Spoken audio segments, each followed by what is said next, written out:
সবাইকে জানাই শুভ মহা অষ্টমী। অষ্টমীর দিন সকালবেলায় নিয়ে বসে পড়েছিলাম বেশ কিছুটা ফল, কারণ আজ সকালে কিছু খেতে ইচ্ছে করছিল না। আর এরা দুজনে অঞ্জলি দিতে যাওয়ার জন্য রেডি হয়ে গিয়েছিল। দুই ননদকেই বেশ সুন্দর দেখাচ্ছিল। আর বিছানার হাল দেখো পুরো। আর এখানে অঞ্জলি দিয়ে চলে আসার পরে দিশা আবার শাড়ি চেঞ্জ করে নিয়েছিল ঘুরতে বেরোবার জন্য। মা এখানে রান্না করছিল অষ্টমী স্পেশাল লুচি। আমাদের সবারই খাওয়া দাওয়া হয়ে গিয়েছিল। লাস্টে খাবার দাবারগুলো আমি দেখালাম। আজকে মেনুতে ছিল লুচি, আলুর দম আর পনিরের একটা সবজি।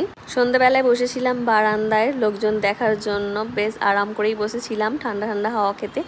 মানুষজনের বিশাল ভিড় ছিল রাস্তাঘাটে। তার কিছুক্ষণ পরেই দেখলাম আকাশের রং বদল। বেশ ভালোই বিদ্যুৎ চমকাচ্ছিল মাঝে মাঝেই।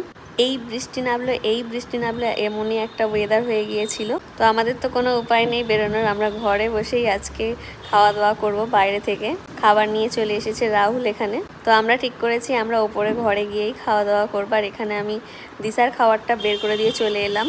আর এই যে আমাদের সব কিছু সেট আপ রেডি হয়ে গিয়েছে। তার আগে সুন্দর দেখে একটা গান চালিয়ে দিল। আমরা আবার নিচে নেমে এসেছিলাম। আর এখানে এখন মা বাপির খাবার বের করে দিচ্ছে। তারপর ওপরে এসে আমরা আবার খাওয়া দাওয়া চালু করেছিলাম। আজকে আমাদের ছিল বিরিয়ানি, চাউমিন, রোল আর ছিল কোল্ড ড্রিঙ্কস। তো কিছুটা এইভাবেই কাটলো আমাদের অষ্টমীর দিন। কেমন লাগলো মিনি ব্লগ অবশ্যই কমেন্টে জানিও। Thank you for watching. By.